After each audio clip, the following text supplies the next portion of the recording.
To start, I actually want to start by admitting something, which is, so the title of this talk is How Islam Saved Western Civilization. For the record, I believe that that is a totally accurate statement. There's nothing, this isn't an attempt to back away from that title at all.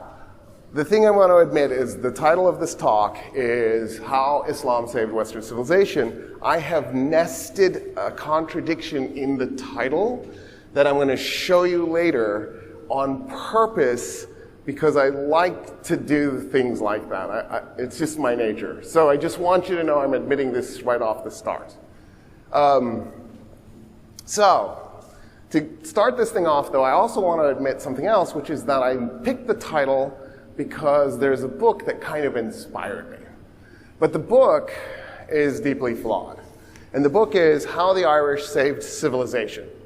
I got the book, I want to say like 22 years ago, and I hate doing this because I feel like it feels like I'm picking on somebody, but the book is deeply flawed. It's riddled with two contradictions, in fact. And the reason I'm bringing this up is because those are some of the contradictions I want to tease out in this talk. So here's the premise of the book. On September 4, 476 AD, the Roman Empire collapsed. It was a very sad day. There was much lamenting. And then the Irish saved civilization because the Irish had already converted to Christianity.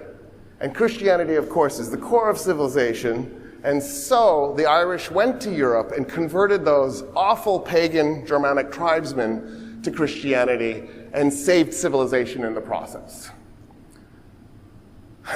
That's wrong on multiple levels. The first and most obvious level is Rome didn't fall on September 4, 476 AD. So if the whole idea is that the Irish saved civilization from collapse, but it didn't collapse, then the premise is already shot out of the water. We're already in trouble. Rome fell May 29, 1453. It's almost 1,000 years later. This isn't a small error. This is a gigantic error. So that's one problem. Another problem with the premise is the following. Most of the Germanic tribesmen were Christian. So if the Irish are converting them to Christianity, that's odd. It's like when President William McKinley said, we're conquering the Philippines to make it Christian. And there, like 80% of the Filipino population were Catholic. Of course, what McKinley meant was to make them Protestant. But anyway, that's a different story. We're just going to genocide 800,000 of these folks and hopefully flip them over to Protestantism. Didn't work. The second contradiction, that they were going to convert the Germanic tribesmen to Christianity, is actually shockingly similar to the McKinley thing I just brought up. Not all of the Germanic tribesmen had converted. Some of them were still pagan. But the ones that had converted were the wrong kind of Christian. That's what he really means. In 325 AD, Emperor Constantine decided that Christianity was too unwieldy of a religion. It was too complicated, too mysterious. There were too many moving parts.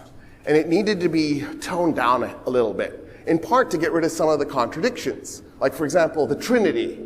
It was driving everybody nuts, right? How does this work? He's what? And so Constantine said, I want 318 of you theologians to go to Nicaea and figure out how to make Christianity into something a little bit more manageable, because if Rome was already majority Christian at that point, if the Roman Empire is going to use Christianity as the state religion to manipulate people, we as the politician class need to be able to know what Christianity is. How can we manipulate people through religion if we don't understand the religion?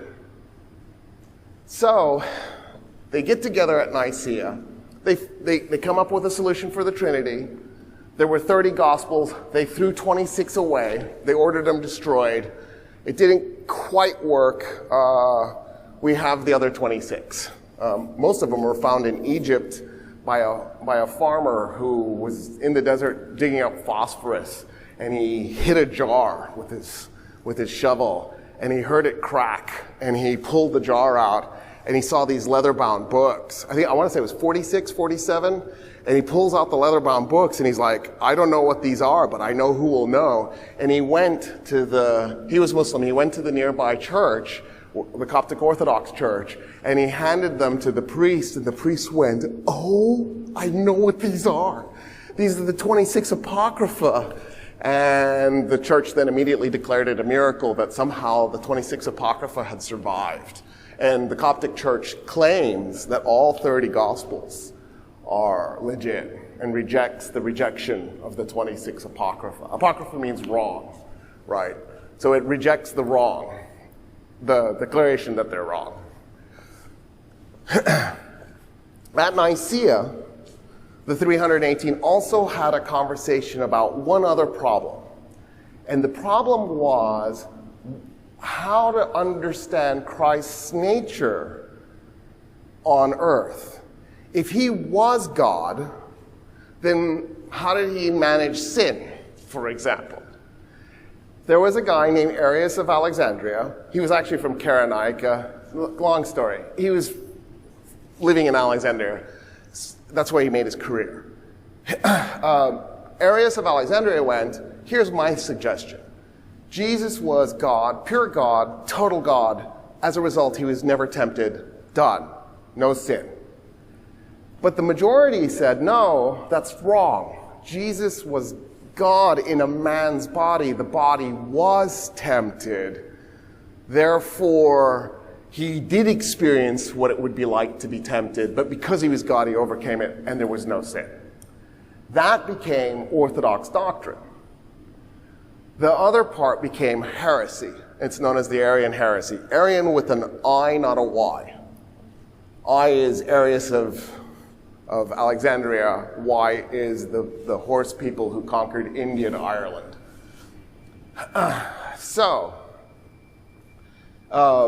That's the Arian heresy. It took off in Egypt. It took off in Syria. And the Germanic tribesmen really liked it. So that's what's being converted. They're being taken away from the Arian heresy into what we would have considered mainstream Christianity. Of course, in the United States, the average American Christian is an Arian heretic. I can prove it to you. There is a Greek guy who wrote a book called The Last Temptation of Christ. His name was Nikos Kazantzakis. The Last Temptation of Christ is Orthodox Christian belief. Christ was tempted as a man, but overcame it because he was God. Americans went nuts when Scorsese turned this into a movie. The French also went nuts. They actually set a historical movie theater on fire while people were in it because they couldn't believe that a movie that could be this heretical could be made when the reality was they were the heretics. That was the church's official belief. I'm the only one that thinks that's hilarious. All right, fine. These are the types of contradictions I want to tackle, right? The assumptions that we go into these conversations with, like, oh, the Germanic tribesmen are pagans, and oh, right? And the reality is it's way more complicated. So to do that, I want to start with a definition of Western civilization. I've covered this before in other lectures, but I have to treat every lecture like a standalone. So if you've heard me before, forgive me for any redundancy. I will try not to focus too much on this particular definition just because I've covered it in other lectures, but I still need to do this. So, if you take a college-level course, Intro to Western Civilization, and for the record, I'm a political scientist, but history is obviously a thing of mine, and I did teach for a few years with the University of Maryland University College, and I did teach their Intro to Western Civilization class. So I'm also telling you this as a person, as a recovering Intro to Civilization professor. You